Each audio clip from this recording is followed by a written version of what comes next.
Which cannot be set as a first boot choice. So we have a few different options here. If you've ever booted from a different device other than your main one, this will be very familiar to you. If not, you can boot from different devices.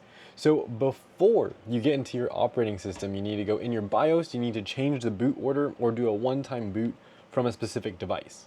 Now, you can boot into USB drives, you could do that, plug in a thumb drive with like an OS or some other system on it that you want to boot to, you can do it. Same thing with an optical drive. So if you have a little spinny disk, drop it in your optical drive reader if you have one of those, and you can boot from there as well. Of course, you can boot from an M.2 drive. That's where you have like an NVMe M.2 slots in your motherboard. I have two of those in my motherboard.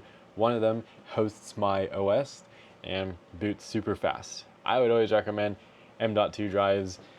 NVMe is just fast, but a UEFI cannot be set as a first boot choice. UEFI is a firmware interface. It's not even a bootable device. So any of the other ones, you can boot from them. It's just UEFI, again, firmware interface. That's your BIOS. That's what you're gonna do to interact with stuff. Can't boot from there.